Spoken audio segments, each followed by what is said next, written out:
আসসালামু আলাইকুম প্রিয় দর্শক মন্ডলী, আমি মাহমুদুল হাসান। তো যেহেতু সামনে কুরবানির ঈদ, তো সেই হিসাবে মহতারাম দেখা যায় যে আমরা কুরবানির যে গোশতটা বন্টন করি সেটা মানে যদি আমরা এককভাবে দেই, যেমন আমি একাই গরুটা কুরবানি দিলাম, সেই ক্ষেত্রে গোশতটা কিভাবে বন্টন হবে? আর যদি দেখা যায় ৬-৭ জন মিলে কুরবানি দিই, সেক্ষেত্রে গোশতের বন্টনটা কিভাবে হবে? আলহামদুলিল্লাহ রাব্বিল আলামিন, আসসালাতু ওয়াসসালামু আলা রাসূলিল্লাহিল কারীম। দেশ ও প্রবাস যে যেখান থেকে দেখছেন সকলকে আন্তরিক মোবারকবাদ ও অভিনন্দন জানাচ্ছি। অত্যন্ত সুন্দর একটি প্রশ্ন যে আমরা কুরবানির গোশতগুলি কিভাবে বন্টন করব।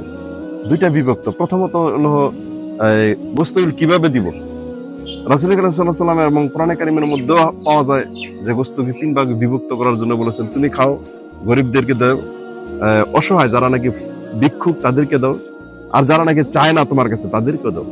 অর্থাৎ আমরা আত্মীয় স্বজন নিজে খাই, আত্মীয় স্বজনকে দিই এবং গরিব মিসকিনকে দেওয়া হয়। এটা হলো পার্সোনাল দেওয়া।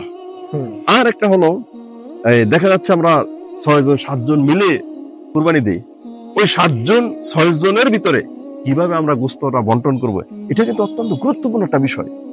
আমরা অনেক সময় দেখা যায় যে এই আনুমানিক হারে এইভাবে হাতে এইভাবে দিই না, এটা জায়েজ না ইসলামে।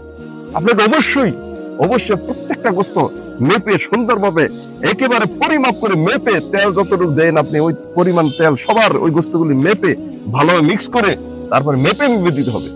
সামান্য বেশ কম করা যাবে না। যদি কারো মনে এরকম আসে যে দত্তরি আমাকে গোশত কম দিয়েছে বা আমার গোশতটা ভালো হয়, তাহলে কিন্তু কুরবানি হবে না।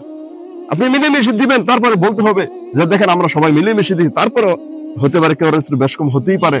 আল্লাহ আমরা সকলকে ক্ষমা করে দিই, আমাদের কুরবানিটা যেন কবুল হয়। এই জন্য তাকওয়া এরকম একটা শব্দ, এরকম একটা জিনিস যেটার ভিতর সামান্য খুদ ঢুকলে সামান্য সমস্যা সৃষ্টি হলো, সেই আমলটা আল্লাহ রাব্বুল আলামিন কবুল করেন না। এই জন্য খুব চিন্তা করে, খুব গভীর ভাবে ভয় করে আমরা যেন কুরবানিটা করি। কে খেলো বেশি, কে একটু কম খেলো, এরকম মনের ভিতরে কিছু না রাখি, একমাত্র একনিষ্ঠ ভাবে আল্লাহর ভালোবাসায় সেই কাজ করি। আল্লাহ রাব্বুল আলামিন আমাদের সকলকে তৌফিকটুকু দান করুক। আমা তৌফিক ইল্লা বিল্লাহ। আসসালামু আলাইকুম ওয়া রাহমাতুল্লাহি ওয়া বারাকাতুহু।